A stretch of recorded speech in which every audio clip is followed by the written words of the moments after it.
Warning! The thoughts and opinions expressed in this video are not meant to harm or promote negativity towards anyone. On the other hand, DTH is a and he just trying to laugh. Fern, the craziest prison escape of all time. July 1st, 2018, 9:20 a.m. A high-security prison south of Paris, one of the largest, most modern, and most secure detention centers in France. Hundreds of guards, massive 17-foot walls lined with barbed wire, and armored doors. The courtyards are covered with anti-helicopter netting. On all four watchtowers, snipers with assault rifles stand at the ready. In solitary confinement cell 207, inmate number 00-10189 waits to be escorted to a visiting room. He is the most heavily guarded prisoner in the country. He was involved in at least 30 robberies, some including hostages, one involving a cash in transit heist that led to the death of a police officer. Twice, he slipped away from the police right at the scene of the crime. And 5 years ago, in 2013, he pulled off a spectacular escape from another high-security prison, using a smuggled gun and explosives to blast his way out. Smuggled gun and explosives. Do they not do, like, cavity searches or some shit? How did he get... Two guards unlock his cell to pat him down. Shut up.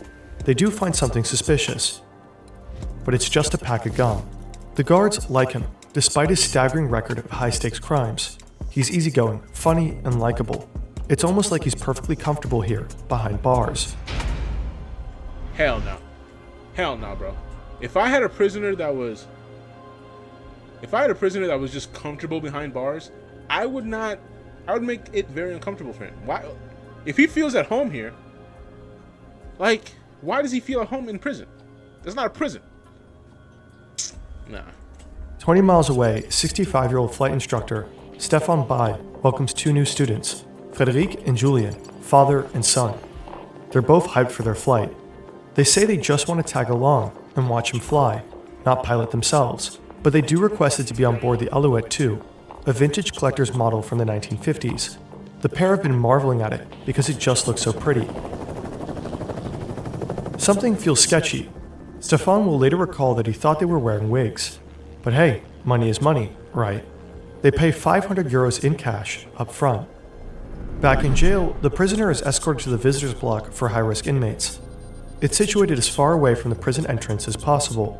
Prison management has been on edge for a while, noticing a change in the inmate's behavior. He's received more visits and seemed to be sending coded messages during phone calls. His casual vibe with the guards could be a tactic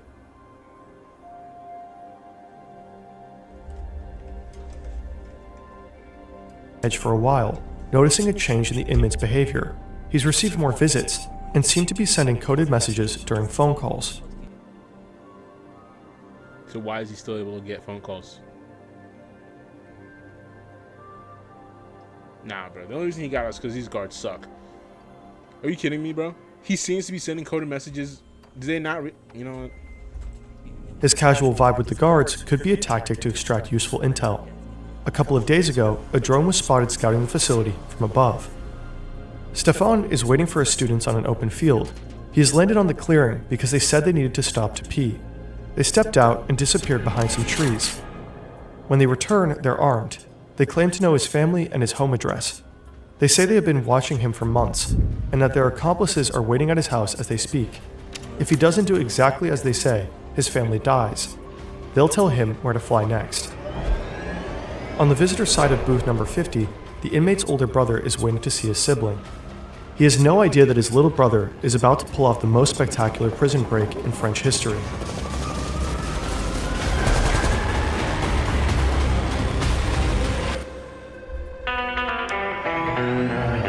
It's like a whole movie.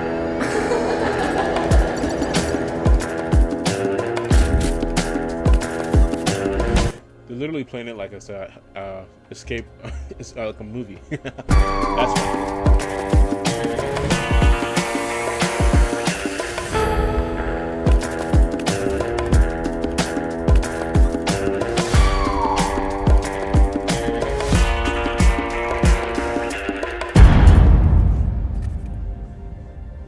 The prisoner calmly waiting for his helicopter ride is Redouane Faid.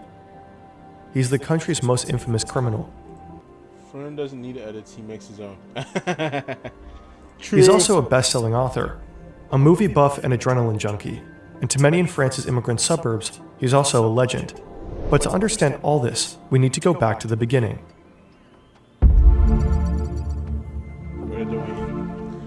1978, a suburb near Paris. This is 6-year-old Redouane. He's still in kindergarten, browsing through a newly opened store with his brother, who's 2 years older than him. There's not a single thing in this shop the two could afford. Their parents are Algerian immigrants. The father works in a factory, the mother cleans houses. At home, the boys shared a cramped 3-room apartment with 9 other siblings. What The social housing block is surrounded by wealthy suburbs, full of wealthy French kids. Redouane and his brother do not fit the mold, and the store detective makes sure they know it. He calls them petite merguez, a racial slur for Algerian immigrants. I don't know. How did I immediately know that was racist? Like, I just, like as soon as I heard merguez, I was like, oh, okay. But other than that, he doesn't really pay attention to little them. niggas. Out in the parking lot, the brothers divide up their haul. It's Redouane's first theft ever. A couple of weeks later, he gets caught. His parents are furious, and his father whips him 20 times with a belt. His mother makes him promise he will never steal again. Calm. Around this time, Redouane discovers the world of film, especially French crime thrillers and American gangster movies. He watches them on repeat, memorizes entire scenes, and acts them out at home for his family. By his teens, stealing isn't just survival anymore, it's a way of life. He and his friends swipe TVs, stereos, VCRs, car radios. He swipes this guy, bro. Nah, this nigga different, bro. And computers. He's a prodigy. They use the money to buy Adidas sneakers and flashy tracksuits. But more than anything, they go to the movies. Again and again. In Estonia, do you have like thugs who dress like this as well? Because I noticed like in Europe, this seems to be the thug like basic like outfit. You know, tracksuits and nice shoes. Then, at 18 years old, Redouane commits his first bank robbery. He walks in armed, holds the bank employee at gunpoint, and threatens her with a line straight from the French crime film, Marine. Shut up, do what I tell you. I've got nothing against you. I only want the money. Think of your children. After the robbery, he simply goes back to school and studies for his high school exams. There's no one to scold him anymore at home. His father has moved back to Algeria, and his mother is dying of leukemia. He'll later write in his autobiography that, from that moment on, he stopped caring. Redouane Faid's crimes are getting bigger, and they seem to be directly inspired by American action films. During a heist, he and his crew end up taking a bank director and his family hostage. They are wearing rubber masks with the faces of famous politicians, just like Patrick Swayze in Point Break. Redouane even delivers a line from the movie when they leave the scene. Thank you very much, ladies and gentlemen, and please don't forget to vote! In another hostage situation 2 years later, Faid and his men show up in sharp black suits in homage to Tarantino's Reservoir Dogs. They even adopt the thing with the color-coded aliases. Mr. White, Mr. Blonde, Mr. Blue, Mr. Orange, and Mr. Pink. But this time the job goes sideways and they have to flee from the cops, just like in the movie. However, all these spectacular crimes still don't seem enough for Faid. One of his all-time favorite gangster films is Michael Mann's Heat, and after watching it over and over again, he sets himself a new goal: the holy grail of robbery, armored trucks. An industrial area on the outskirts of Paris, Faid is behind the wheel of a Renault. He spots his target, a 6-ton armored truck with 3 armed guards inside, and slams his car straight into it. Within seconds, 2 more cars appear, blocking the truck from the front and back. 5 men in hockey masks jump out, AK-47s in hand, just like in the movie Heat. They surround the truck, moving fast. One of them slaps an explosive-looking package onto the windshield. The guards step out and surrender. Faid and his crew start emptying the truck, but there's a problem. It's simply too much cash. Moving the money out takes way too long. After just 3 minutes, police are on the scene. Gunfire erupts. Faid takes a bullet to the shoulder. He does manage to escape with his crew, but he has lost blood on the crime scene. Now the police have his DNA and start to investigate his identity. And if they catch him, he's looking at 15 years behind bars. Still ain't now. Stefan Bai and his 2 captors land for a second time. The hijackers have 2 more men waiting on the ground. They haul large black duffel bags into the helicopter. One of them climbs in, all dressed in black, hood pulled over his head. Stefan is held at gunpoint the entire time. Now he is ordered to take off again. He flips the ignition switches and presses the starter, but nothing happens. The kidnappers think he's trying to outsmart them and start freaking out. They beat and threaten him. If he doesn't do as they say, his family dies. Stefan manages to convince them that he really needs to step out to check the wiring. Finally, the engine roars back to life. They take off again. The hijackers are well prepared.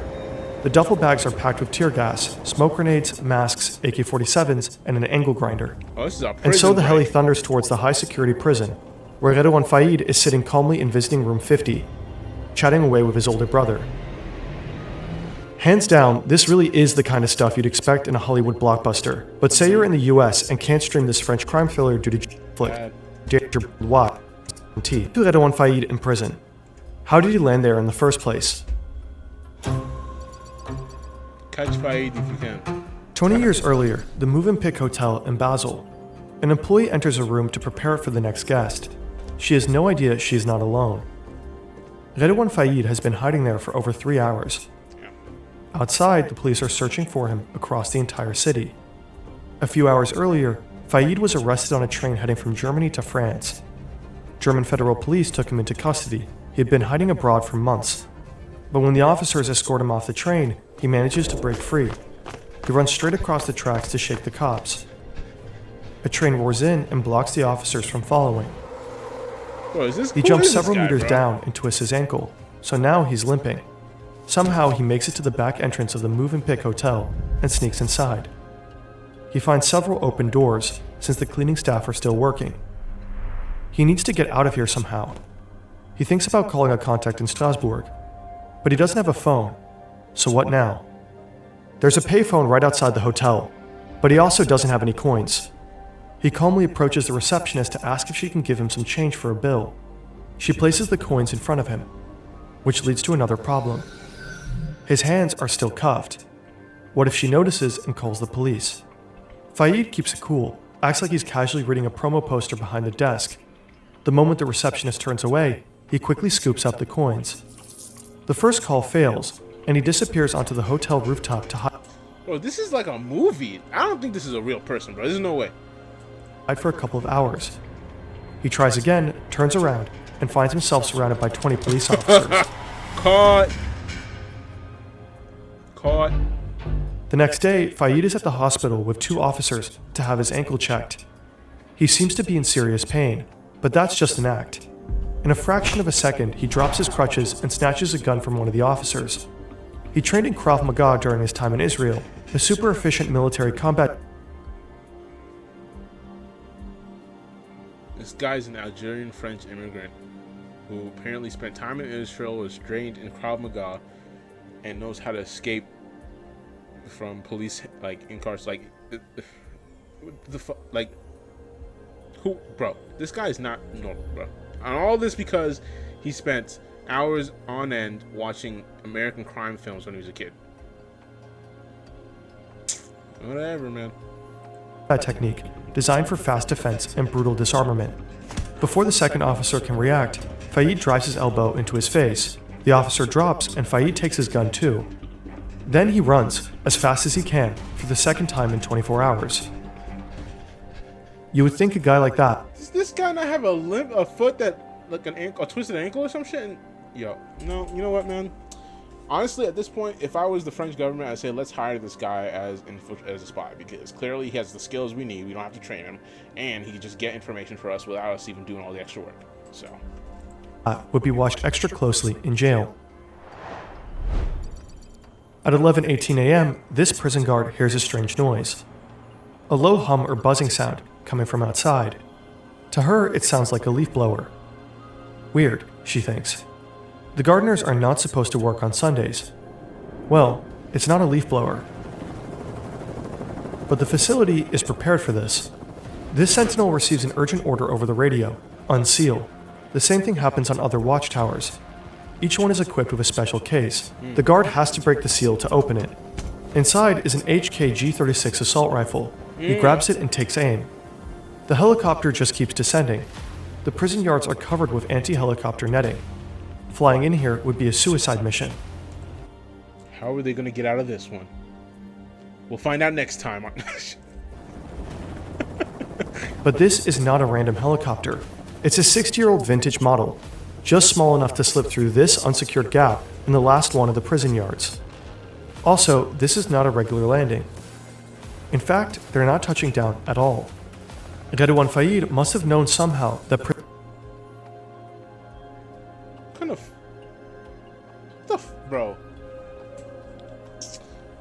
Bro, like, what the fuck is the planning for this, for the guard duty, bro? What is, like, the reason this pisses me off is, like, they put up the net, right? But they didn't think, oh, what if there's a smaller helicopter? Like, they couldn't put up nets that were so small you literally only a person could fit through. Like, nobody thought about that. Everybody was just like, yeah, that's small enough. Kind of horrible planning from the, like, infrastructure of this prison, bro. Prison guards are not allowed to shoot at a flying helicopter. There's a proper... What do you mean they're not allowed to shoot at a flying helicopter? What the... I have the gun.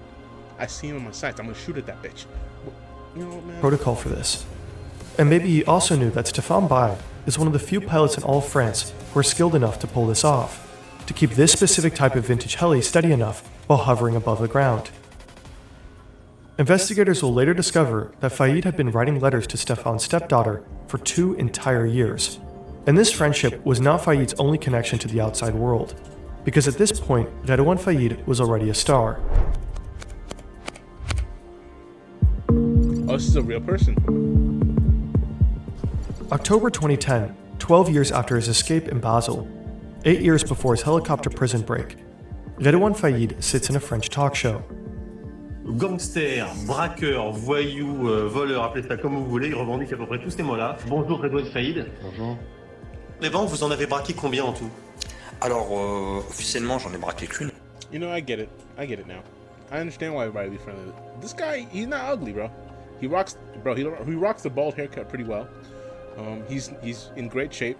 He's kind of handsome. No, like, pause. But, like, he kind of handsome, bro. If I was a girl, I'd let him hit. So I get it. I get the charisma. Non, puisque j'étais condamné que pour une banque, on m'a soupçonné d'en avoir braqué une trentaine, hein, mais bon, ça c'est que des dires et des racontars. He's a welcome guest at the time, a bit of a sensation even. Redouane Faid has written a book about his cinematic crimes, so now he's making the rounds on French TV to promote it. C'est terrible de dire ça, mais le cinéma a été pour moi un mode d'emploi pour braquer. Et on voyait ça un petit peu, l'attaque de fourgon blindé en ligne de mire. Pourquoi? Parce que quand tu attaques un fourgon blindé, c'est le top des tops. The caption on screen reads, So this guy was just out here talking about, you know, I've robbed before, you know, robbing, you know, armored trucks is just, it's nothing, you know, it's not a big deal. Nobody thinks maybe this guy might commit a crime at some point again. Let's rearrest it. Like, how is he? I just want to know how he did that crime in 1998 and is just free in like 2013, whatever. And then I just want to know why is he free? Former gangster. Well, not so long ago, he was anything but. In late 1998, 3 months after his escape in Basel, Faid was caught and sentenced to 18 years in jail for armed robbery. He was granted parole for good behavior after just under 9 years. Now he presents himself as a changed man, as someone who has learned his lesson. La vie de bandit, c'est que de la vie de merde. Vous savez, vous faites souffrir tout le monde. Quand vous allez en prison, c'est une sanction carrément qui est collective parce que votre famille, votre femme, vos enfants, vos frères, vos sœurs, vos parents, tout le monde paye. He got married.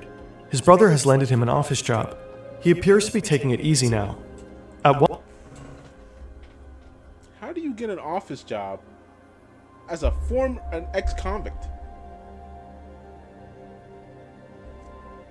Yo, Europe is just too lenient on your criminals, bro. Y'all are too lenient, bro. Like, what the fuck? In America, as soon as you get arrested once, you're done. You're cooked. Don't matter. You can never get a job again, really. The most you can do is work at McDonald's, if you're lucky. At one point, he attends a film event where Michael Mann is physically present, the director of Heat, the very film that inspired his biggest heist. Moi, personnellement, je suis un ancien gangster. Malheureusement, je m'en vante pas. Je viens de faire une dizaine d'années de prison. J'ai attaqué des fourgons blindés, des bijouteries, des banques, monsieur Toubiana, je pense. Et je leur ai répondu que non. J'avais un conseiller technique, un prof de fac, une sorte de mentor. Et il s'appelle Michael Mann. Alors, ma question, en fait, elle est simple. C'est est-ce qu'il a conscience qu'il y ait des gangsters qui puissent s'inspirer de son cinéma? Parce que moi, ça m'est arrivé. Faid addresses Mann directly. Michael Mann looks amused, but also a bit uncomfortable. He doesn't know what to say. Thank you for that. I don't know how to respond. In another talk show stint, Faid is asked if he thinks he could ever relapse. Ah non, bah, moi mes démons, vous savez, hein, ils sont morts, ils sont pas endormis. That's a bold-faced lie, because at this point, he's already back to committing crimes.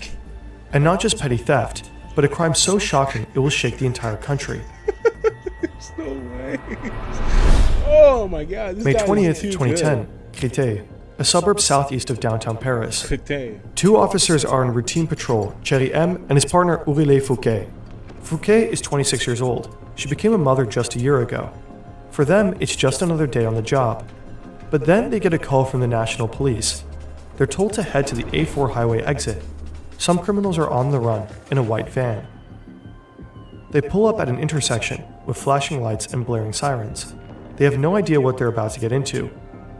These men had a plan to rob an armored cash truck carrying 16 million euros.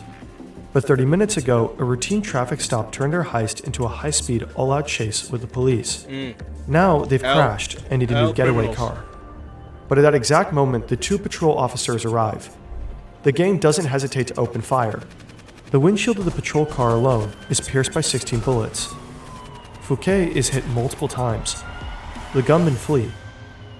Fouquet is rushed to the hospital, and by the end of the day, she is dead. The murder of Aurélie Fouquet sends shockwaves throughout the entire country. At her funeral, thousands of police officers stand in mourning. Among them is French President Nicolas Sarkozy. He posthumously awards her a Medal of Honor and delivers a promise. He will do everything it takes to find out who did it. Les meurtriers d'Aurélie Fouquet, je le dis devant son cercueil, seront punis avec la sévérité qu'exige l'ignominie de leur crime. Redouane Faid feels safe. So safe he keeps telling his gangster stories on camera. Here he is in a documentary. The film recounts how Fouquet was gunned down, and then Redouane Faid appears, not as a suspect, not as a fugitive, but as an expert on this kind of heist.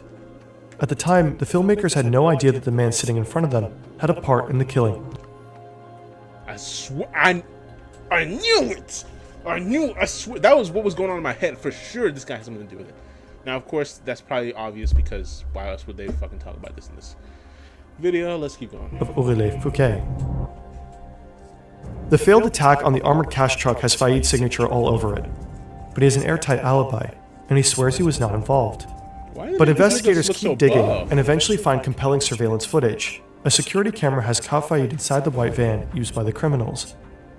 Faid was not on the scene when the shots were fired, but police gather enough evidence to pin him down as the mastermind behind the operation. After 1 year on the run, Faid is captured. Again, and he goes straight back to prison.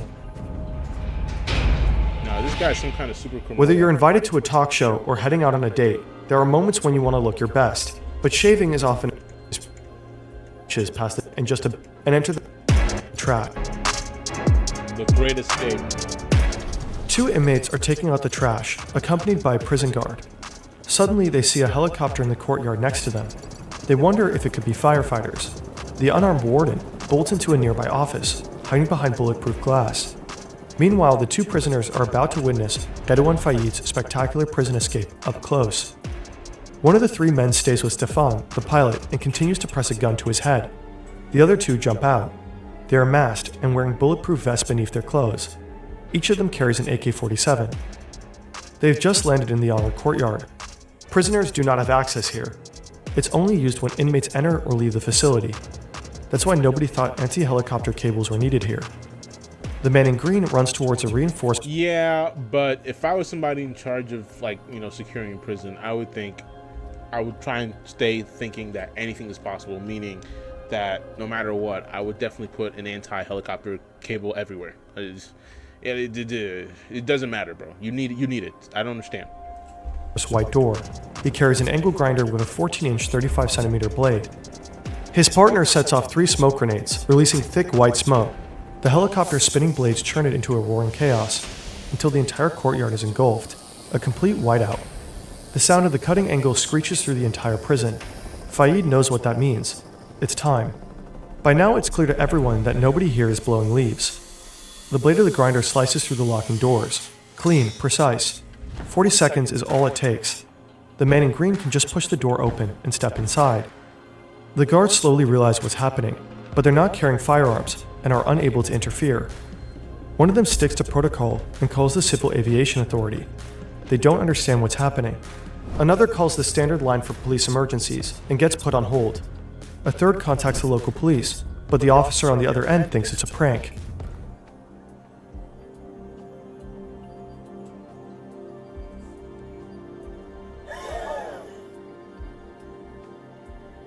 What the fuck? Like, this is one of those times where you just like, you just look at the bullshit that is like bureaucracy and all this other stuff and just ask like, what is the point? The sentinels on the 4 watchtowers are the only ones carrying firearms, but they can't see the helicopter because their view is blocked by other buildings. And they're not allowed to fire at a flying aircraft anyway. Total, utter chaos. By now, Faid's brother knows exactly what's going on. He's furious. He thought his brother was ready to change. And now this, another escape. Surprise, he just can't help himself. Faid's accomplice has already cut his way through several locks. And now he has reached the door to visiting room 50, where Redouane Faid is waiting. The angle grinder slices through the metal. The door is open. He shoots his brother. Faid has been waiting for this. He storms out and rushes down a long corridor, followed by the man in green. His brother is left behind, frozen and stunned. At 11:28 a.m., Redouane Faid steps into the prison courtyard. 10 minutes after the helicopter got there, he sees the 2 inmates that have taken out the trash, brings his right hand to his temple, and gives them an Air Force salute. Then he climbs into the helicopter. Dozens of inmates stand pressed against the bars of their cells to watch. As the This guy is like a criminal superhero. And they did all this in 10 minutes.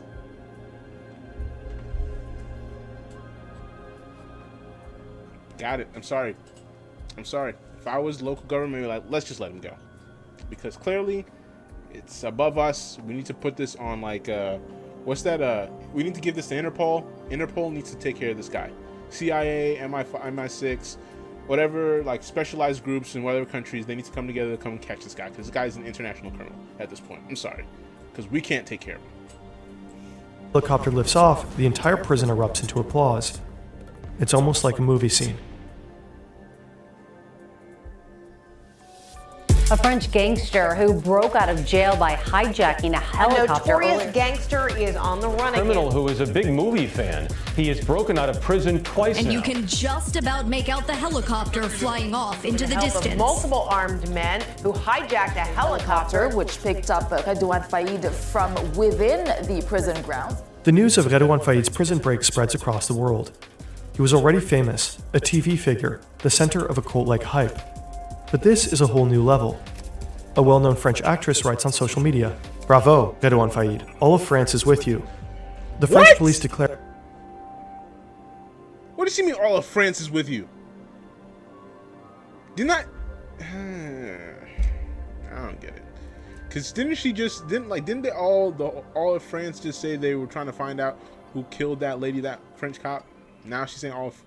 Yeah, bro. People just say shit to say shit, bro. Declare him the country's most wanted man. 3 months later, the authorities track him down.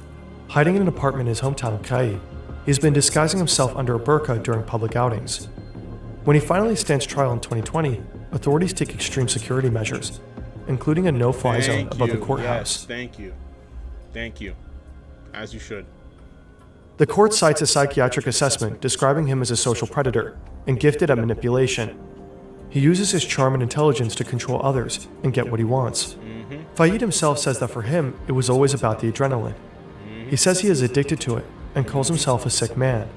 His Hollywood-style heists made headlines worldwide, but he also made his family suffer, traumatized hostages, and caused the death of a 26-year-old police officer. Yes, he did. Faid stood 2 separate trials: for his heists, his role in Aurélien Fouquet's death, and his 2 escapes from prison. He was sentenced to a total of 39 years in jail. His lawyer says he's been held in solitary confinement since 2019. He is strip searched up to 5 times a day at random intervals.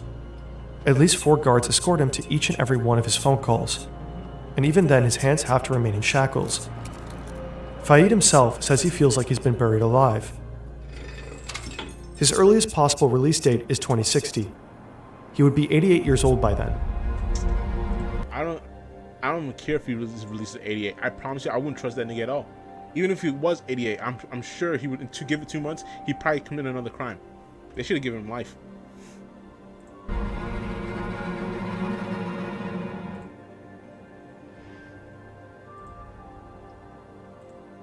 W video by Fern, bro. W Fern video. Yeah, bro. I thought all this stuff was just in movies, but we have an actual international super criminal.